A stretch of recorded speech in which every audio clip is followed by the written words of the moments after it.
غریب جو ساتھی مستحق ہیں، مائیں بہنیں بیٹیاں بچیاں جو بھی ہمارے بزرگ، وہ آنے میں شرمائیں نہ. صرف اس کا یہ فائدہ ہے ہمیں کہ ہم ایک ترتیب سے آسانی سے دے پائیں گے، بس اس لیے یہ چند باتیں آپ سے عرض کی. کوئی بڑا بھاشن نہیں کرنا ہے. میں تو ٹائم کا بہت پابند ہوں. ہم نے 1:30 بجے یہاں جمعہ ہوتا تھا، 1:30 بجے ہی پڑھا ہے. 2 بجے کا ٹائم تھا تو 2 بجے ہم نے یہاں شروع کرنے کی کوشش کر لی. چلو 2:15 ہو گئے، شروع ہی ہو گیا. اب سامان لیتے جائیں گے اور ساتھی جاتے جائیں گے. میں مطلب سے کہ ہمارے جو ساتھی ہیں ان سے بولوں گا پانی پلاؤ سب کو. چائے کا ہے انتظام ہے؟ ابھی پلانا شروع کر دو ساتھ ساتھ میں، کیونکہ ہم نے روٹی کا ٹائم نہیں تھا اس لیے ہم نے روٹی کا انتظام نہیں کیا جمعے کی بنا پہ. جمعہ نہ ہوتا تو ہم کھانے کا بھی کرتے. ابھی چائے کا کیا ہے سب کے لیے، آپ چائے پی کے جائیں. اب میں صرف 2 حضرات کو، ہمارے سر کے تاج ہیں، آئندہ بھی امیدیں ہیں. ایک حضرت مولانا قاری محمد الیاس صاحب کو 2-4 منٹ کے لیے درخواست کروں گا کہ وہ اپنی بات رکھ لیں. وجہ اس کی یہ ہے کہ جمیعت علماء کو ہم یہ کہنا چاہتے ہیں، چمبہ ایک غریب علاقہ ہے، دور دراز علاقہ ہے. جو میوات سے ہمارے بزرگ تشریف لائے ہیں آپ نے دیکھ لیا.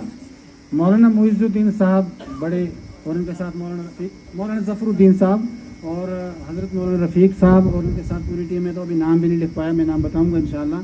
یہ لوگ بھوکے بھانے چلے ہوئے ہیں، بے آرام ہو کے چلے ہوئے ہیں. راشٹریہ سہارا کے رپورٹر ہیں مولانا ظفر الدین صاحب، بڑے خوش دل بھی ہیں. اتنی تھکاوٹ کے بعد بھی آتے ہی مذاق والا حساب بنا رہے تھے، جیسے ہمیں یہ محسوس کروا رہے ہوں کہ ہم نہیں تھکے ہوئے، لیکن ہم تو جانتے ہیں. اس لیے میں 2 باتیں ان سے بھی کہلواؤں گا. کوئی ہمارا مقصد زیادہ بھاشن کرنا نہیں ہے. ہمارے قائد حضرت مولانا سید ارشد مدنی صاحب ان باتوں کو پسند نہیں کرتے. وہ کہتے ہیں کام کرو باتیں کم کرو. حضرت کو یہی فرمانا ہے. تو ہم انشاءاللہ پورے چمبہ ضلع پہ نظر رکھے ہوئے ہیں. ہم نے کلہیل سے منگوائی ہے لسٹ، ہم نے سلونی سے بھی لسٹیں منگوائی ہیں.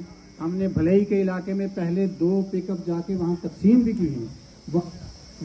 راکھ اور بیلج کے لیے ہمارے پاس لسٹ موجود ہے. کچھ لوگ نہ آ پائے ہوں تو ان کی بھی ترتیب بنائیں گے. بھلئی، شالہ اور ڈگ میں جو 2 بستیاں جن کے گھر وہ ہو گئے، ان میں سے کچھ پریوار جو ہے اس میں فورسٹ نہ اس کی ٹورسٹ والوں کی بلڈنگ ہے، اس میں ہے وہ. تو وہاں بھی جا کے راشن دے کے آئے. بدر سے پرلی طرف سے حضرت مولانا تاج الدین صاحب ہمارے ساتھ ہے، اور پانی پت سے جمیعت علماء کی ٹیم ہمارے ساتھ تھی. تو یہ سارا اس لیے ہے کہ ہمیں پتہ چلے، جہاں بھی آپ کو پتہ چلے کوئی واقعی غریب مستحق ہے، لاچار ہے، اور ہم اس کے لیے کچھ کر سکتے ہیں تو ہم حاضر ہیں انشاءاللہ. اب صرف 10 منٹ مان لیجیے آپ زیادہ سے زیادہ، اس کے بعد ہم راشن تقسیم کرنا شروع کر دیں گے انشاءاللہ. سب سے پہلے میں حضرت مولانا رفیق صاحب سے گزارش کروں گا کہ یہ 2 باتیں آپ کی خدمت میں رکھ لیں. زیادہ لمبے نہیں، 2-4 باتیں. بہت تھکے ہوئے ہیں، بھوکے بھی ہیں.